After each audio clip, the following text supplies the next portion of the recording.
गुरु ब्रह्मा गुरु विष्णु गुरुर्देवो महेश्वर गुरु साक्षात परम ब्रह्म तस्मै श्री गुरुवे नमः। हम लोग तुरीयाश्रम नामक ग्रंथ का अध्ययन कर रहे हैं जो श्री गुरुदेव द्वारा रचित है। नारायण, एक प्रश्न स्वाभाविक उत्पन्न होता है कि कैसे पता लगे कि कौन सा गुण उद्भूत हो रहा है और कौन सा गुण नहीं उद्भूत हो रहा है।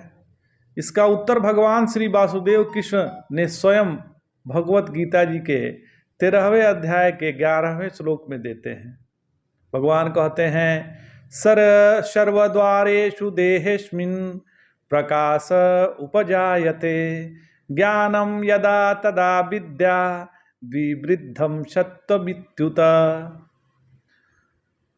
जब इस मनुष्य शरीर में सब द्वारों अर्थात इंद्रियों और अंतःकरण में प्रकाश अर्थात स्वच्छता और ज्ञान अर्थात विवेक उत्पन्न हो जाता है, तब यह जानना चाहिए कि सत्व गुण बढ़ा है। नारायण, भगवान भाष्यकार शंकर स्वामी अपने गीता भाष्य में उपर्युक्त श्लोक का भाष्य करते हुए कहते हैं कि अंतःकरण अर्थात बुद्धि की वृत्ति का नाम प्रकाश है और यही ज्ञान है। ज्ञान नामक यह आकाश जब शरीर के समस्त द्वारों में उत्पन्न हो, तब इस ज्ञान के प्रकाश रूप चिन्ह से समझना चाहिए कि सत्व गुण बढ़ा है। जिस क्षेत्र में देह में हम हैं, मतलब जिस क्षेत्र में हम हैं, मतलब देह में हम हैं, इसमें अनेक दरवाजे हैं। आंखों से हमारे अंदर रूप घुसता है, कानों से शब्द घुसता है, इत्यादि तरह तरह से इस शरीर में 11 दरवाजे हैं। उपनिषद बतलाते हैं कि पुरम एकादश द्वारम अजस्य अवक्रचेतसः, कठोपनिषद का यह मंत्र है। पुरम एकादश द्वारम अजस्य अवक्रचेतसः। इन सब से हम बाहर निकलकर विषयानुभवों को अंदर ले आते हैं। इनके द्वारा ज्ञान होता है, इसलिए इन्हें द्वार कहते हैं। हमें होने वाले उपलब्धि के प्रति यही द्वार होते हैं। इन्हीं के द्वारा हमें पता लगता है कि ज्ञान होता है। अंतःकरण को भी एक द्वार ही समझना चाहिए। इन सभी दरवाजों में, अंतःकरण में भी प्रकाश उपजायते, बुद्धि उन सबके द्वारा ठीक प्रकार से उन दरवाजों का प्रयोग करके जानती है। जैसे आंख कान का प्रयोग करती है, वैसे ही मन का भी प्रयोग करती है। मन के द्वारा ठीक प्रकार से सोचती है। सोचने का मतलब होता है कि किसी भी चीज के दोनों पक्षों को देखना और फिर निर्णय करना कि यह मन का काम है। दोनों पक्षों का जब तक विचार नहीं करेंगे तब तक सोचना ठीक नहीं होगा।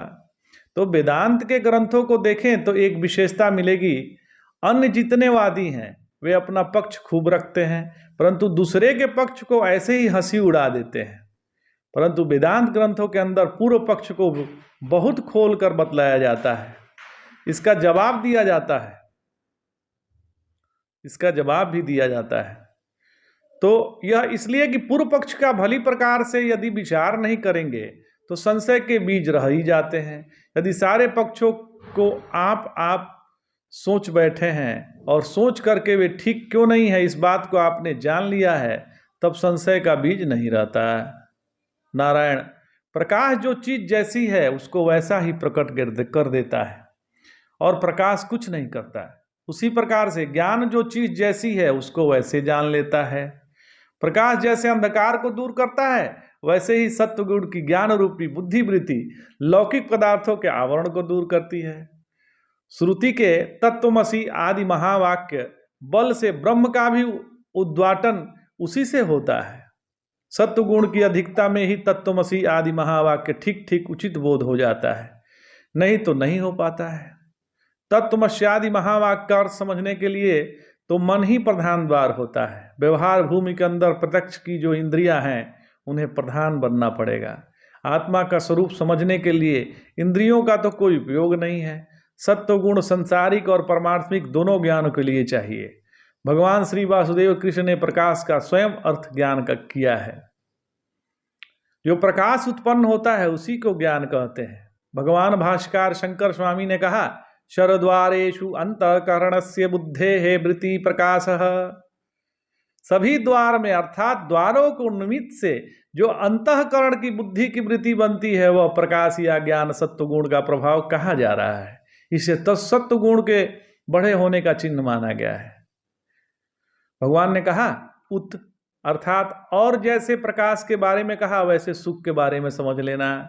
तो सात्विक सुख के समय जब इंद्रियां और मन स्पष्ट सुख का अनुभव करेंगे, यद्यपि सुख बुद्धि धर्म है अर्थात इंद्रियों से भी प्रकट होता ही है। हमने गुलाब जामुन खाया तो जो सुख हुआ उसमें द्वार जीभ बनी, जिसकी जीभ कटी हो उसे गुलाब जामुन का सुख नहीं मिल सकता। सारी इंद्रियों से सुख स्पष्ट हो या ज्ञान स्पष्ट हो तब समझ लेना चाहिए कि सत्व गुण बढ़ा हुआ है, प्रबल है।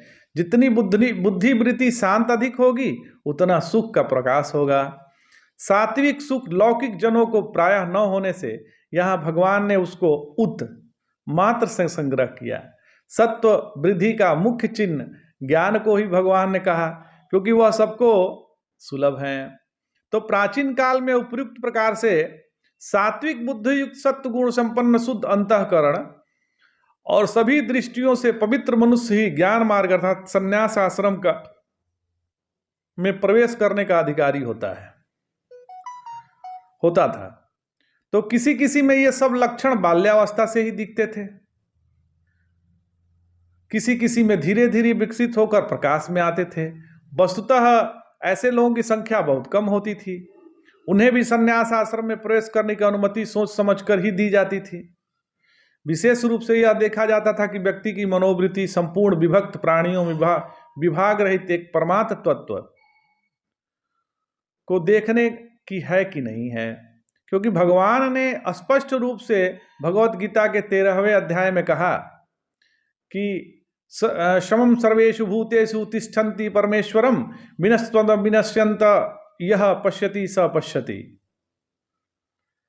जो प्रतिक्षण विनाश की ओर जाने वाले प्राणियों में विनाश रहित सदा एक रूप रहने वाला परमात्मा को निर्विकार देखता है, यह पश्यति स पश्यति, वही वास्तव में सही देखता है। तो नारायण भगवान के दिव्य वचनों पर ध्यान दें तो भगवान कह रहे हैं कि सर्वेषु भूतेषु अर्थात ब्रह्मा से लेकर घास पर्यंत, समम अर्थात एक जैसा निर्विशेष बिना किसी विशेष के रहने वाला परमेश्वर है। अर्थात ब्रह्मा विष्णु के शरीर में यह तिनका भर भी ज्यादा हो और घास में अणु मात्र भी कम हो, ऐसा नहीं है। समभाव से वह सारे भूतों में स्थित रहता है। ये सारे भूत क्यों स्थित हैं? तो परमेश्वर वहां है इसलिए स्थित हैं। मिट्टी के सब बर्तनों में मिट्टी एक जैसे स्थित है।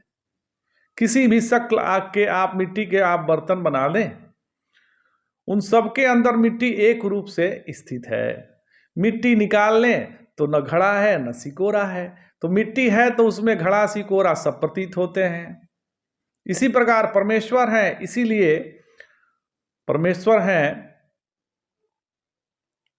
इसीलिए ब्रह्मा विष्णु भी प्रतीत होते हैं और घास का तिनका भी प्रतीत होता है। अविद्या के कारण ये प्रकार बनते हैं। मनुष्य का आकारों के प्रति बड़ा तीक्ष्ण आकर्षण अनादिकाल से रहा है, इसलिए वह सत्य को नहीं देख पाता। सुंदर से सुंदर शरीर के अंदर क्या है? सिवाय मज्जा अस्थि मांस रुधिर के कुछ नहीं है, और शरीर को खोल कर देखे तो कहीं कोई चीज आकर्षण करने वाली नहीं मिलती। मूर्ख भी इसमें स्थित चीजों से आकृष्ट नहीं होता, परंतु उसके ऊपर एक खोल चढ़ गया, एक आकार बन गया और तो लगता है कि बड़ी सुंदर स्त्री है। कई लोग उस सुंदरता के पीछे यदि विवाह नहीं होता तो आत्महत्या कर लेते हैं।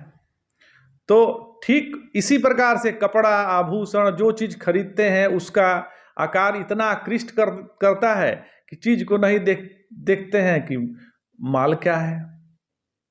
तो इसी प्रकार अनादिकाल से संसार के आकारों को हम देख रहे हैं, इनकी इच्छा कर रहे हैं।